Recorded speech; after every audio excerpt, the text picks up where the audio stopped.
सिखाने के लिए हमें आए हैं और ये बातें दोनों हमारे जीवन में हों, ये तो अपनी तरफ से सिखा रहे हैं पूरे अच्छी तरह मनोयोग से। इनके जन्म जन्मांतर की जो साधना है, उस साधना को ये हमें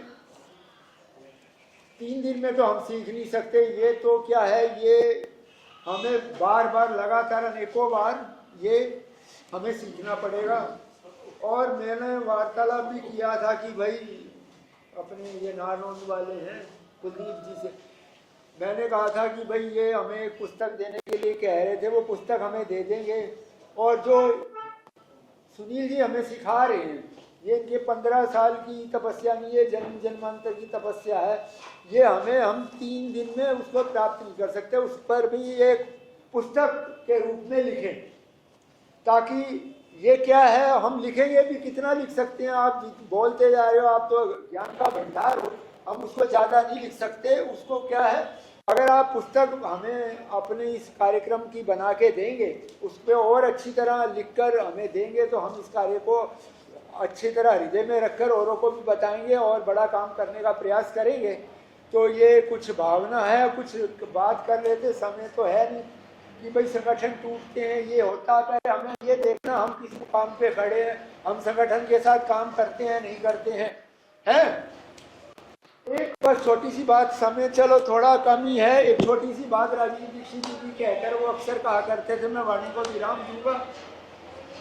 वो कहा करते थे दिन में 24 घंटे आपके पास होते हैं, 22 घंटे परिवार के लिए, व्यापार के लिए, नौकरी के लिए, जो कार्य करता है उसके लिए दे। 1-2 घंटे का समय निकालो और आप उसको समाज के साथ जोड़ो, समाज सेवा में लगाओ।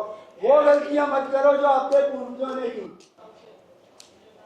उन्होंने समय का दान नहीं किया, और ये 1-2 घंटे का हम समय का दान देंगे तो हम बचेंगे, हमारा परिवार बचेगा, समाज बचेगा, देश बचेगा। वो गलतियां ना, एक पत्थर का टुकड़ा मारे। वो कहा करते थे, एक किस्सा और वो सुनाते हैं, रॉबर्ट क्लाइव ने यहाँ पर एक युद्ध जीता था मीर जाफर के साथ। आपसे पहले अभी यही बात बताई है। अच्छा इसलिए मैं बोल रहा था कि मगर बिना बताए नहीं जाना, गड़बड़ हो जाएगी। अच्छा, तो लघु शंका अगर थोड़ा था, कोई बात बता के जाओ। जी कोई बात नहीं, कोई बात। तो मीर जाफर की बात हो चुकी है। हाँ जी, अभी हुई है। बहुत बढ़िया। मैं भी बता दूं क्या अपने ढंग से। एक रॉबर्ट क्लाइव ने यहाँ पर एक युद्ध जीता था। वो क्या युद्ध था, उसके 300 सैनिक ने हमारे 20,000 सैनिकों पर विजय प्राप्त की थी। वो विजय प्राप्त किया था, लालच था। बंगाल का जो नवाब था, क्या नाम है,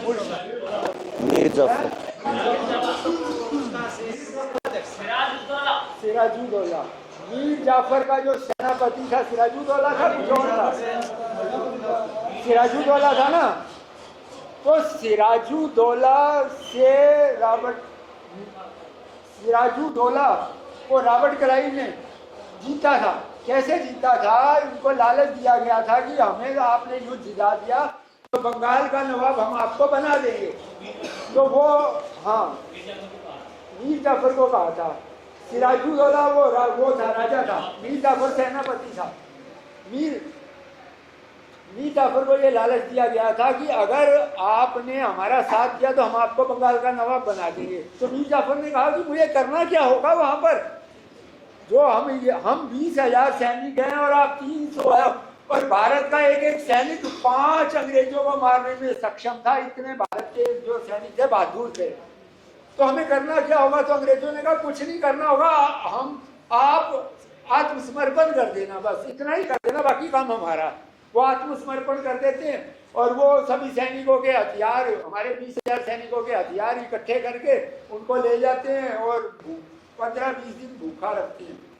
वो दुर्गति होती है, पूछो नहीं। अब वो कहते हैं, जब मैं रॉबर्ट क्लाइव के पन्ने पढ़ता हूँ ना, इस घटना को देखकर तो मेरे कलेजे में आग लग जाती है। रॉबर्ट क्लाइव अपने डायरी के पन्नों पर लिखता है, ये हमने फिर इस घटना के बाद उन्होंने एक विजय जुलूस निकाला कलकत्ता से मुर्शिदाबाद या मुर्शिदाबाद से कलकत्ता तक है। तो उस विजय जुलूस में क्या था कि रॉबर्ट क्लाइव घोड़े पर चलता था और उसके पीछे पीछे उसके 300 सिपाही चलते थे। उसके विजय जुलूस को देखने के लिए करोड़ों भारतीय सड़क के चारों तरफ इकट्ठे होकर तालियां पीटते हैं। और रॉबर्ट क्लाइव लिखता, अगर ये करोड़ों भारतीय ये तालियां पीट रहे थे, अगर इन्होंने एक छोटा छोटा पत्थर का टुकड़ा भी उठा के हमको मारा होता ना, और हम 300 सैनिकों का खून का पता नहीं चलता कि कहाँ धरती पर मिल गया। इन्होंने किसी ने एक पत्थर का टुकड़ा नहीं मारा। राजीव दीक्षित जी कहते हैं आज भी वही हो रहा, हम कोई पत्थर का टुकड़ा नहीं मार रहे थे। आप जैसे लोग तो बड़े होनहार हैं, आपके सीने में आग है, और आप में से भी कुछ लोग ऐसे हैं जो अपने काम धंधे में रोज व्यस्त हो जाएंगे, लेकिन याद रखना एक पत्थर का टुकड़ा मारना। तो राजीव दीक्षित जी कहते हैं एक पत्थर का टुकड़ा कैसे मारे। दिन में 24 घंटे आपके पास होते हैं, 22 घंटे परिवार के लिए, व्यापार के लिए, नौकरी के लिए, आप जो भी काम कर रहे हैं वो करें, लेकिन 1-2 घंटे का कम से कम समय दें। जैसे सुनील भाई जी को सामने लगने में ये राजीव दीक्षित का दीवाना उनके अधूरे सपनों को साकार करने में लग गया, आपको भी साथ देना होगा, तभी संगठन बनेगा। संगठन वैसे नहीं बनते, कुछ हमें भी बलिदान, हम सारे संगठनों को दोष दें, कुछ अपने को भी देखें, हम किस धरातल पर खड़े हैं, हम कितना काम कर रहे हैं, तभी संगठन बनेगा। एक व्यक्ति के कहने से संगठन नहीं होता, उसका जब तक हम पूरी ईमानदारी से साथ नहीं देंगे, जितना हमारा सामर्थ्य है, जितना अब आनंद जी जैसे बैठे हैं और बैठे हैं, ये कुछ करने वाले लोग हैं, हमें भी इनको देख के अपना अधिक से अधिक समय देना होगा। तो कम से कम दिन में 1-2 घंटे का समय दें।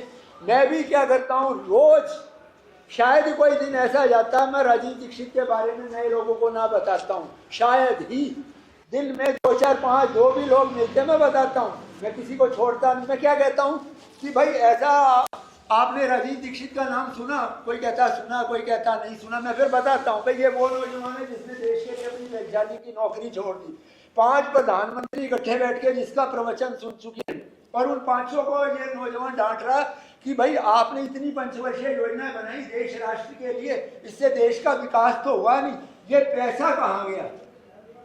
मैं कहता हूँ वो इस नौजवान में इतनी हिम्मत थी, उन 5 प्रधानमंत्रियों को कह रहा है ये पैसा कहाँ गया, देश के लिए वैज्ञानिक की नौकरी छोड़ दी और हर विषय पे बोला है। आप अगर किसी काम को करना चाहते हो, किसी का बताना चाहते हो, जब तक उसकी तारीफ है, उसके गहरे गुण उसके हृदय में नहीं डालोगे तो वो कैसे जुड़ेगा। फिर मैं कहता हूँ कि YouTube पर प्रवचन है, आप 2-5 मिनट का अवश्य सुनिए, क्योंकि छोटा छोटा प्रवचन हर एक कोई सुन लेता है, और आप उसको आगे डालेंगे उसको भी हर एक कोई सुन लेगा या नहीं सुन लेगा। तो ये बैठे बिठाए एक बहुत बड़ा काम होगा, है ना, बैठे बिठाए। दूसरा काम अपने घर में ऊंची आवाज में लगाइए इसको, राजीव दीक्षित जी के प्रवचन को अपनी दुकान पे, मकान पे, मोहल्ले के नुक्कड़ पे, पार्क आदि पे लगाएं, तो ऐसे बैठे बिठाए और बहुत बड़ा काम होगा। और राजीव दीक्षित के गहरे बंधों से जुड़ के रहिए, उससे आपको जो देश और दुनिया में साजिशें बनती हैं साजिशों का पता चलेगा। जैसे कोरोना एक बहुत बड़ी साजिश थी, आप उनके बंधों से जुड़ के रहिए। तो ये थोड़ा कहा, आप तो बुद्धिमान है, आपको तो इशारा ही काफ़ी है। और भाई जी बैठे हैं, इतना कह के वाणी को विराम और आप सबको प्रणाम। वंदे जो भाई रह गए जी भाई।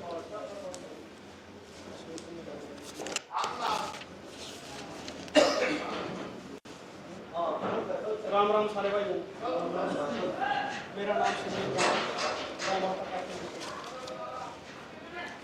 हम सब साथी यहाँ पे इस मकसद के लिए इकट्ठा हुए, वक्ता निर्माण करने के लिए, वक्ता बनने के लिए। तो यहाँ पे सुनील भाई हमें गाइड कर रहे हैं, मार्गदर्शन कर रहे हैं, हमें बता रहे हैं कि हमें क्या क्या टिप्स दे रहे हैं, हमें क्या क्या फॉलो करना है, कैसे हमें अच्छा वक्ता बनना है। जैसे आंखों का एक्सप्रेशन, आंखों का इशारा, कदमों में जैसे लगेगा कि ऐसे ऐसे। तो नागेश भाई भी बोल के गए इस विषय पे, ज़्यादा डिटेल में नहीं बात करूँगा। वो हम ये देखेंगे भाई, जैसे कदमों की मूवमेंट है हमारे पास, मतलब मंच कैसा है, अगर कदमों की मूवमेंट हो रहा है तो हम वहाँ पे कदमों की मूवमेंट का इस्तेमाल करेंगे, ठीक है। तो ये छोटी छोटी बातें हैं। और जैसे अभी क्या चल रहा है, कल पूर्वाग्रह, सत्याग्रह, ये शब्द आए, तो इन शब्दों के बारे में विकास भाई ने भी थोड़ा सा जिक्र किया था कि भाई समाज के अंदर हम समझाएंगे कैसे लोगों को। तो लड़ाई हमें मेन पॉइंट क्या देखना है, भाई लड़ाई किस चीज़ की है, लड़ाई जो है एक अंग्रेज क्या लेके टेक्नोलॉजी, और हमारे पास क्या है, मतलब हमें क्या बोलेगा भाई ये पिछड़े लोग हैं, इनके पास कोई टेक्नोलॉजी नहीं है, कोई भी ज्ञान नहीं है।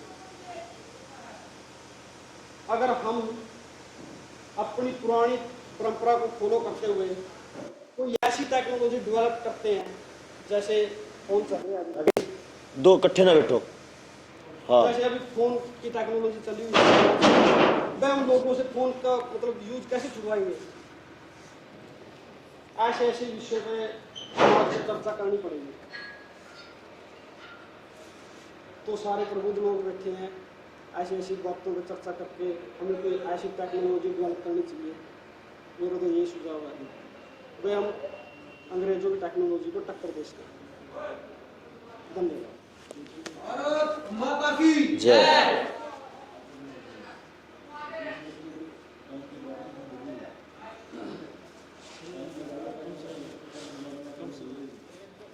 राम राम सभी साथियों को, राम राम सभी साथी। हम जिस मूवमेंट के लिए यहाँ आए हैं वो तो हमारा अपना निजी विषय है। वक्ता बने और किसी भी फील्ड में जाकर काम करें, उसके अलग जो अपने विचार जहाँ मैच खाते हुए हम यहाँ पहुँचे हैं, अगर हम उस विचारधारा के ऐसे ही बताने में लगे रहेंगे और लड़ाई के लिए कोई नहीं आगे आएंगे, तो मैं तो नहीं मानता कि इन विचारों से क्रांति आ जाएगी। क्रांति का आज तक का इतिहास रहा है कि वो बलिदान में, जब तक हम बलिदान देने के लिए अग्रसर होंगे, हम चाहे कितने अच्छा वक्ता बन जाए, कितने अच्छे सोल्जर बन जाए, कितने अच्छे रणनीति तैयार कर राजनेता बन जाए, ये जंजीरें हमें नहीं छोड़नी।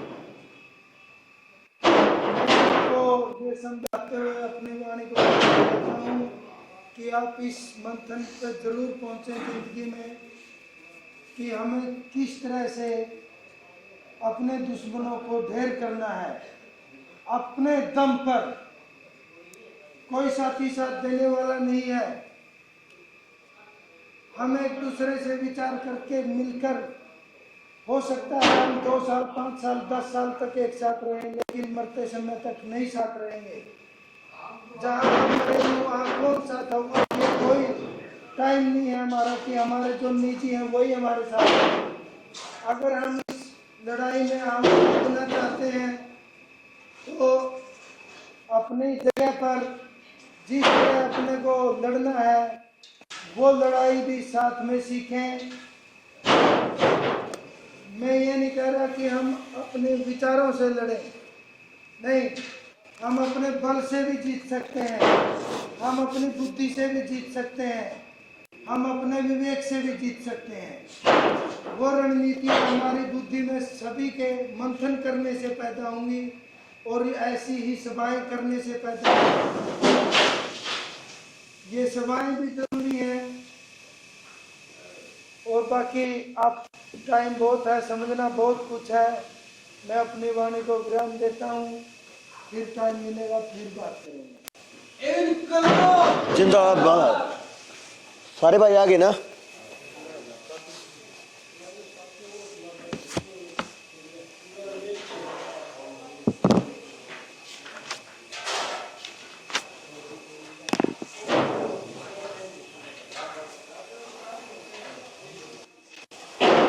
देखो क्या है, थोड़ी देर ये खटपट चल रही, इसका ध्यान ना दियो।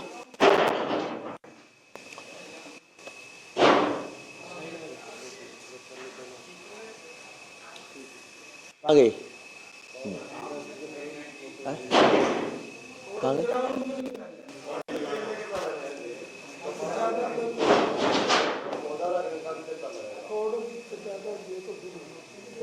ठा लो फिर अपना अपना गद्दा, लेकिन 1 मिनट में सेट होना न्यू का न्यू। ठीक। आप कभी काम आओगे, फौजी आदमी जानते हैं। अब जैसे ये खड़े हैं, जो यहाँ वाली टीम है वो ऐसे हो जाओ, बैठो मत, ऐसे हो जैसे मैंने बताया। ये भी ऐसे हो जैसे सी बन जाए। थोड़ा आप आगे आओ, आप यहाँ खड़े हो, खड़े हो जाओ आप। हाँ, आप थोड़ा इधर हो, थोड़ा इधर हो, आप थोड़ा इधर, आप थोड़ा इधर हो, थोड़ा सा इधर आ जाओ, नागेश उधर आ जाओ, उधर आ जाओ, लंबाई कोई नहीं, लंबाई आप आ जाओ, आप यहाँ, आप यहाँ, एक आदमी यहाँ खड़े हो जाओ। और भी अगर होते हैं, एक मिनट, और भी अगर होते हैं, इनके आगे कोसे बैठोगे, दूसरी लाइन फिर पलोथी मार लो। बहुत बढ़िया। इनसे थोड़े नीचे हो जाएंगे। चलो ठीक है, आप भी आओ जी। आ गया मैं।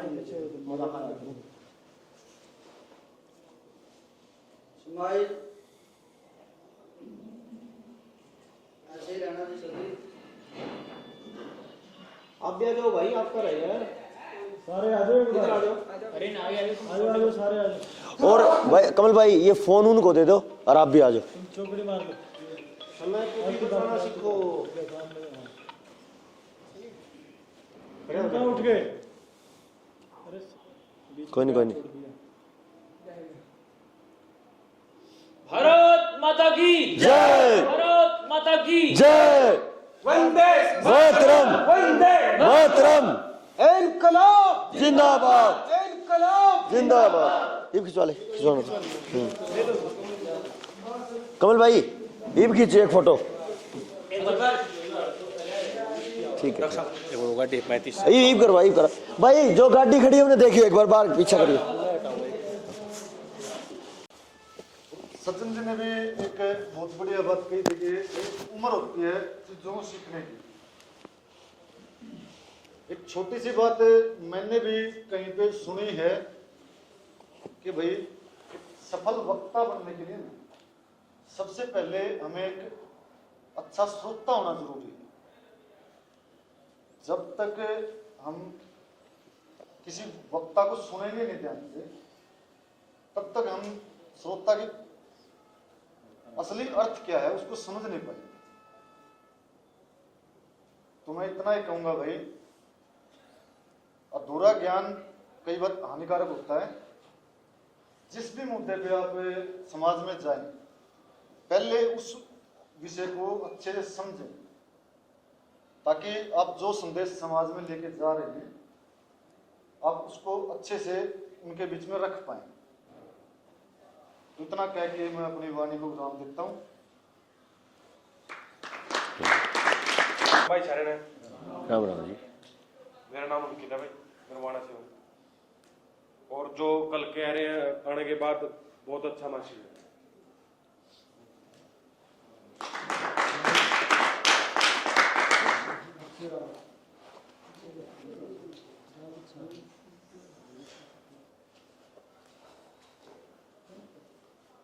यहाँ पर सभा में उपस्थित सभी को मेरा प्रणाम। प्रणाम जी। आज हरियाणा की इस पावन भूमि पर तीसरा चौथा समय है, मतलब चौथी बार आया हूं मैं, और भिवानी के क्षेत्र में ही ज्यादातर। तो प्रकृति की क्या नियति है, प्रकृति ने क्या तय कर रखा है, ये तो उसी को मालूम है। और उमरावतपुर गांव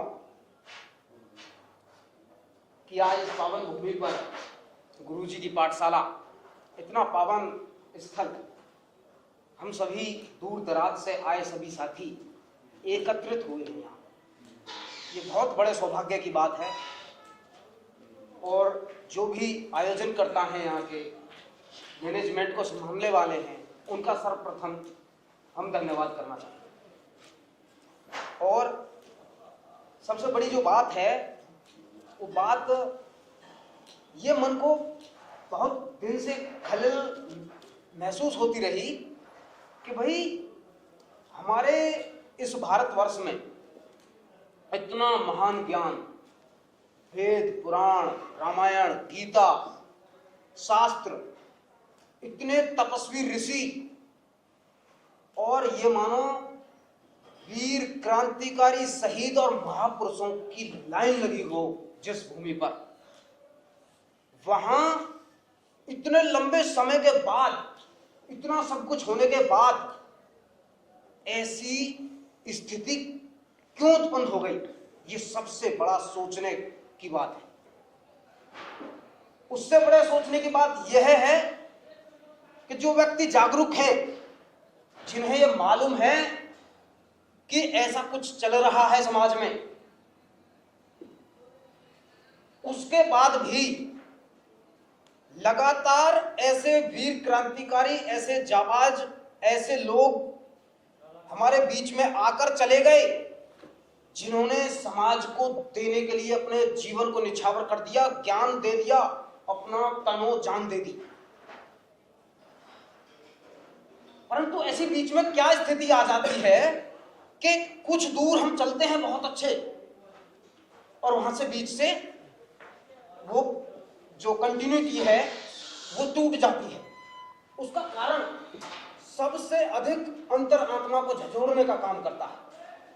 जिस प्रकार हमारे बीच जिन का हम विचार, एक विचार हमारे बीच में आया और उनके विचार पर हम आगे चले हुए हैं, राजीव दीक्षित जी, उनका इतना बड़ा काफिला, आखिर इतना सब कुछ होने के बाद सब कुछ पता था हमें कि हमारे देश के साथ क्या घटित होने वाला है, देश और दुनिया में क्या घटित होने वाला है, और इतने जागरूक लोग, उससे पहले ही हमें ज्ञान मिल चुका कि ये होने वाला है, परंतु आज वो हमारे सामने होने लगा और हो रहा है। तो कहने का मतलब, इसको हमें जल्द से जल्द, अब हम सब कुछ जानने के बाद भी हम इस कंडीशन में खड़े हैं कि भाई ऊपर वाला ही जाने, अभी भी हमारे हाथ में नहीं है सॉल्यूशन। तो इस सॉल्यूशन को जितना जल्दी हम लोगों तक पहुंच सकें, अंतर्मन से, हृदय से जुड़कर, किसी भी प्रकार कविता गाकर, रागनी गाकर, दोहा सुनाकर, भाषण देकर, सबकी अलग अलग वृत्ति बनाई हुई है ईश्वर ने। एक सांप को आप कहो कि क्या नाम है, वो उड़ जाए पक्षी की तरह, तो वो उड़ नहीं पाएगा ना, उसकी प्रवृत्ति है तैरने की, पानी में तैर जाएगा, डसने की प्रवृत्ति है। ठीक उसी प्रकार एक व्यक्ति के अंदर बोलने की क्षमता है कि हाँ वो बोल सकता है, नेतृत्व कर सकता है किसी टुकड़ी का, किसी पलटन का, किसी संगठन का, किसी समुदाय का। उसको आप कहो कि भाई तू मैनेजमेंट में लग जा, तो ये तो उसकी प्रवृत्ति के खिलाफ हो गई, यानी कि वो खुद को भी ऐसे गिलानी सी महसूस करेगा, यार मैं गलत फंस गया है। जो व्यक्ति अपने तनो जान से, दिलो जान से ये कि हाँ भाई मेरा काम है, मुझे मजा आता है, पैशन एक चीज है, इंग्लिश का शब्द है पैशन, जो अपने पैशन के साथ काम कर रहा है वो व्यक्ति शीर्ष को छूएगा, चाहे कोई भी हो। सबसे बड़ी बात, अपने तन मन को समर्पित इस कदर किया है कि एक ऋषि हुए महर्षि दधीची, बड़े तपस्वी ऋषि, तो उन्होंने बहुत लंबे समय तक तपस्या चल रही थी उनकी। कुछ राक्षसों ने पृथ्वी पर तांडव मचा कर रखा था, कोई पार नहीं बच रहा था उनका, समुद्र में उस पर्वत के साथ डूब जाते थे, ऐसा कुछ कहानी थी। तो जब चारों तरफ पता चला कि भाई एक ही समाधान है जिसने अपने शीर्ष को छुआ है, लगातार एक पंक्तिबद्ध वो चला है और शीर्ष तक पहुंचा है, महर्षि दधीची का नाम आया, उनके सामने प्रस्ताव पारित किया गया कि ऐसे ऐसा बात है जी। उन्होंने बोला ठीक है, अपने शरीर का, हड्डियों का जो है, उनकी हड्डियों का वज्र बना और उस वज्र से उन राक्षसों का संहार हो गया। तो मैं तो यही चाहता हूं कि अगर इस अव्यवस्था को तोड़ने में, इस अव्यवस्था की कहीं ना कहीं एक नींव के रत्ते में भी अगर तिनके भर का अगर मेरा सहयोग हो जाए तो ये मेरे सौभाग्य में बहुत बड़ी बात है। बस सीखने आए हैं, सीख के रहेंगे, और हमने तय कर लिया है जो हमने अब से पहले गवाया है उसको, समय को गवाएंगे नहीं, ऊर्जा को गवाएंगे नहीं, और जितना सार्थक प्रयास हो सकता है उतना सार्थक प्रयास करते हुए इस मातृभूमि के लिए और आने वाली पीढ़ी के लिए हम एक वज्र की तरह साबित होंगे सभी।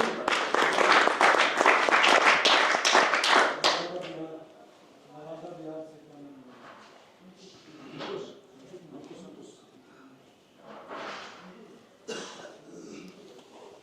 तो अपना परिचय ही दे ही दिए थे, तो इस बात पर करेंगे कि संगठन तो बहुत बन रहा है, अभी भी बन रहा है, बनते भी आ रहा है, इसका समस्या का हल नहीं हो रहा है। ये समस्या अभी आया हुआ है, बहुत सारा वैक्सीन जितना भी है, ये सब समस्या है। इसको बाद में बताना, पहले सबको एक बार देख ले, देख एक को गहराई से देख, कौन कैसे बैठा है, कौन क्या सोच रहा है तेरे बारे में।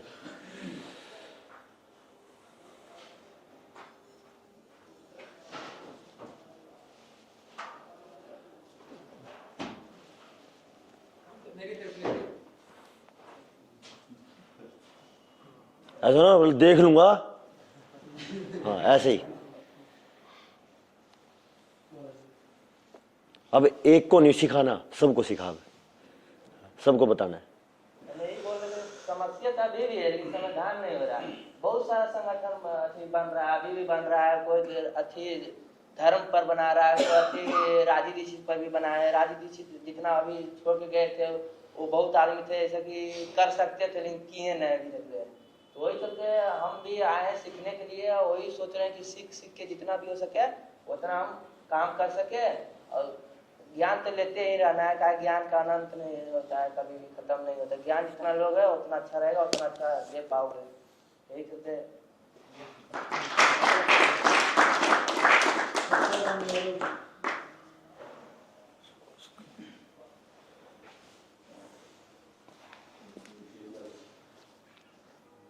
राम राम सारे साथियों में। मेरा नाम सत्यवान, गांव दिनों जिला भिवानी। और कल मैं ज्यादा नर्वस था, आज थोड़ा हूँ तो इब भी मेरा हाथम पसीना रहा है।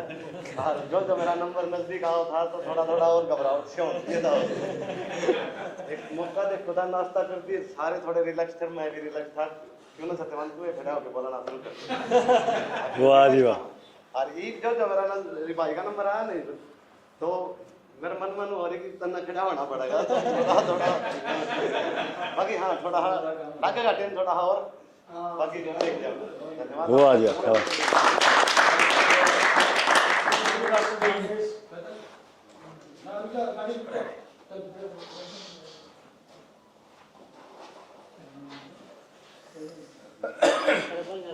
राम राम जी। मेरा नाम प्रदीप है, मैं नरवाना से हूँ, तालीम में मेरी। अच्छा एक मिनट, मेरा नाम हरदीप है। हरदीप।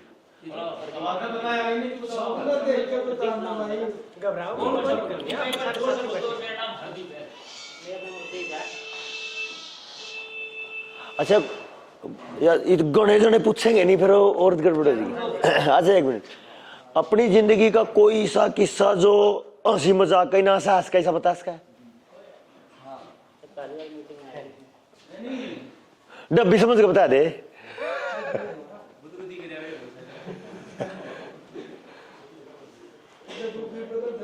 अपना नहीं किसी और का भेजो, अपना रिलेटिव कोई अपना मित्र है, चुटकुला सुना दे, चुटकुला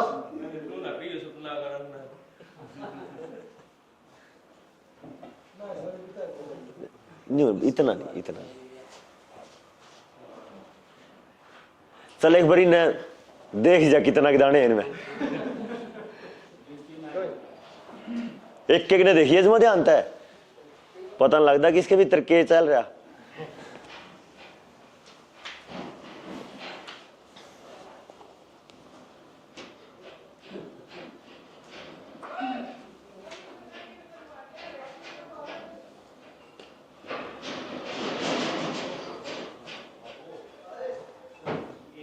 बन गई बात, ठीक है। बहुत बढ़िया। हाँ रुक जा, कोई रह गया एक बार। हाँ वो रह गया, बैठ जा, 1 मिनट बैठो। राम राम जी सारे। राम राम जी। बोलिए भारत माता की जय।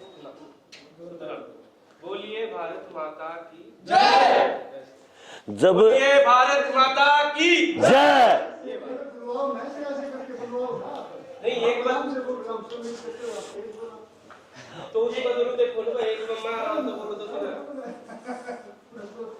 और करूंगा भाई मैं तो क्या करूंगा बात आता कि वंदे मातरम वंदे मातरम वंदे मातरम वंदे मातरम। हाँ ये बड़ी बात। तो राम राम जी एक बार फिर सारा ले राम राम। सारे दर्द होने जाते एक कोई कौन सकता है। तो मैंने जो कल कन्वर्सेशन करी या जो कल मेरी स्पीच हुई तो उसमें जो सुनील जी ने अपने दौरान अपना जो वक्तव्य में जो सारी चीजें एक व्यक्तित्व निर्माण खातर जो बताई उसमें जो कुछ बातें आई थी उनको भी चर्चा करूंगा, साथ के साथ बताऊंगा कि जैसे जो मुझे पता है या जानकारी में आई चीजें कि भाई एक तो हम ऐसे खड़े होके या रिजिडिटी में या स्थिरता के हिसाब से किसी को कोई बातें करते हैं या स्पीच देते हैं या कोई भाषण देते हैं, उसमें क्या होता है कि जब आप ये दो तरह की स्पीच होती है, एक फॉर्मल स्पीच और एक इनफॉर्मल स्पीच। जब आप आम बोलचाल की भाषा में किसी से बात कर रहे हो तो आप ऐसे चल के फिर के या भाई आप दोस्ताना मिजाज में उससे बात कर सकते हो कि भाई उसको देखते हुए उनको देखते हुए आप दोस्ताना मिजाज में करें। लेकिन जब आप कहीं पे किसी संगठन के रूप में एक मतलब प्रबुद्ध व्यक्ति के रूप में खड़े होकर बातें कर रहे हैं तो आपकी बातों से, आपके विचारों से और आपके खड़े होने के तरीके से आपके अंदर कहीं ना कहीं स्थिरता होनी या स्थिरता महसूस होनी जरूरी है। तो वो दोनों टाइप की हमें जरूरत है कि भाई हमारा मूवमेंट भी होना चाहिए, बॉडी मूवमेंट भी होना चाहिए और एकदम स्थिरता के, अगर आप स्थिरता के सामने स्थिरता की तरह खड़े होकर और ऐसे बोलते हैं किसी को कि हाँ आइए शुरू करते हैं हमारे इस कार्यक्रम को, तो आपके विचारों में ऐसी भी शोभा होनी चाहिए और ऐसा आपका बर्ताव भी होना चाहिए। तो ये जो था दोनों अलग अलग कॉन्सेप्ट में दोनों चीजें अलग अलग हो जाती है। किसी रूप में आपको स्थिर रहना पड़ेगा और किसी में आपको उनके साथ एक दोस्ताना मिजाज बनाने के लिए या उनको जानने के लिए, सबकी आंखों में आंखें डालने के लिए देखना पड़ेगा, इधर देखना पड़ेगा, उधर देखना पड़ेगा। जो दूसरा जो था कि आई कांटेक्ट ये भी नहीं होता कि भाई बार बार आप एक व्यक्ति को दोबारा देख रहे हो या क्या होता है कि उसमें ये होता है कि भाई आई कांटेक्ट में जब भी हम किसी को देख रहे हैं तो कई बार ये होता है कि भाई मैं तो बोले जा रहा हूँ बहुत देर से, काफी देर से बोले जा रहा हूँ, लेकिन जो दूसरे व्यक्ति है या जो हमारे जो सुनने वाले श्रोता को वो चीजें समझ में आ रही है या नहीं आ रही है, या फिर मैं ऐसे ही बोले जा रहा हूँ तो उसका मैंने तो अपना भाषण दे दिया, अपना वक्तव्य खत्म कर दिया, लेकिन क्या पता उनको समझ में आया कि नहीं आया। तो इसी के जरिए से फिर ये होता है कि आई कॉन्टेक्ट एंड मोमेंट जरूरी होता है। तो मेरे ख्याल से इतना ही होगा, क्योंकि मैं अब जो खड़ा हूँ इधर खड़ा हूँ तो मैं अपनी ये वक्तव्य की डेवलपमेंट पे काम कर रहा हूँ, पर्सनैलिटी पे काम कर रहा हूँ ना कि विचार तो देखो, विचार में तो हम सब परिपूर्ण, क्योंकि इतनी आपने मेरे ख्याल से बहुत सारी ट्रेनिंग ले रखी पहले सबको, तो जानकारी तो मतलब आदमी को पूरी उम्र तक मिलती रहती है और वो सिखाता भी रहता है और सीखता भी रहता है। जो मेन जो हमारा काम है यहाँ पे कि भाई हम कैसे खड़े हैं, कैसे बातें कर रहे हैं और किसको किस नजरिए से देखते हैं, यहाँ पे किस नजरिए से मैं आपको देख रहा हूँ और आप मुझे किस नजरिए से देख रहे हैं। तो इस तरीके की ये जो चीजें हैं यही ऑब्जर्व करने की थी। और धन्यवाद। राम राम।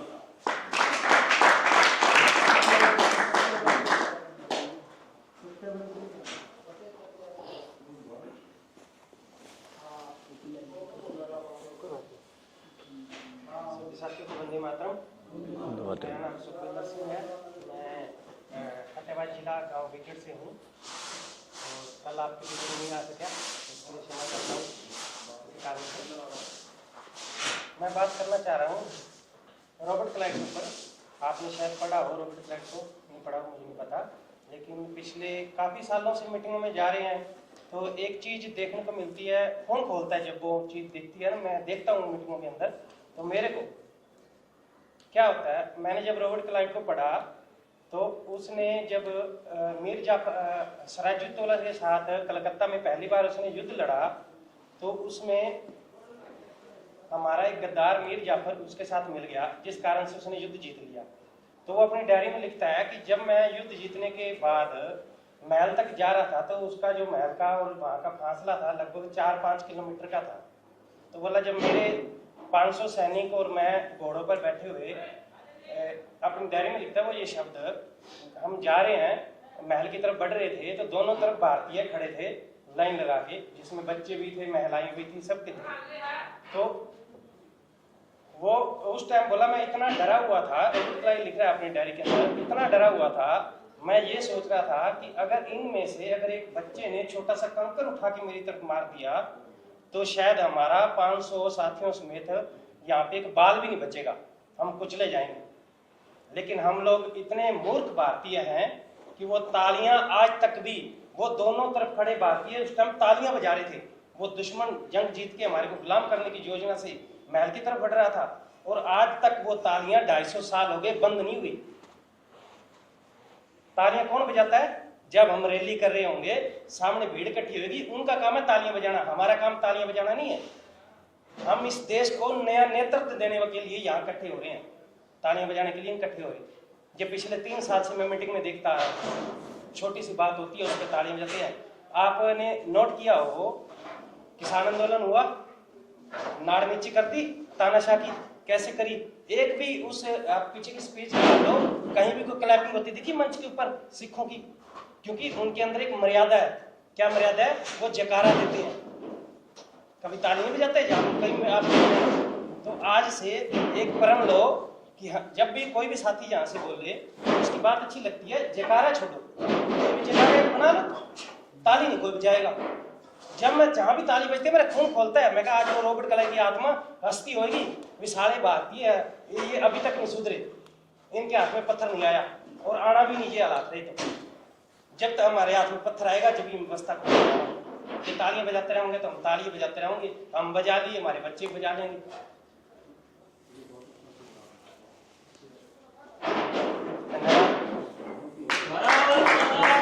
जय मातरम। हो गया।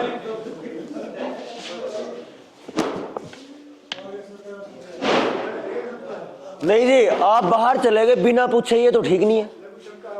लेकिन पूछ के तो जाना चाहिए कि हम बाहर जा रहे हैं और लघु शंका में आप आधे घंटे में आए हो, ये तो ठीक नहीं है जी बात। सभी को प्रणाम। प्रणाम जी, बड़े बात। नमस्कार। और भाई बहुत अच्छा आप लोग काम कर रहे हो, भगवान आपको सफलता दे। कोई बात नहीं, भगवान आपको सफलता दे। और वैसे भैया दहन जो था वो भी आपके लिए ही करवाया था कि भगवान। बहुत धन्यवाद भाई, बहुत धन्यवाद। और अब मैं जाऊंगा महाकुंभ, आप लोगों के नाम का मैं गंगा स्नान करूंगा। तुमने नजर डाला गई नहीं सोचो खरा गोता तुमने जब पीछे अच्छी लगे नहीं सोचो हमारे नाम गोता। और भाई हम तो देखो आप जितना जानते नहीं है, सेवक है, सेवा में है। एक पाठशाला ये है, एक कोसड़ी में है, 24 घंटे आपके लिए दरवाजे खुले हैं। जब आओ आपकी सेवा में हाजिर मिलेंगे। सभी को मेरा प्रणाम। मेरी यात्रा का समय हो गया, भगवान बहुत धन्यवाद भाई, बहुत धन्यवाद, बहुत धन्यवाद। मंगलमय हो आपकी यात्रा।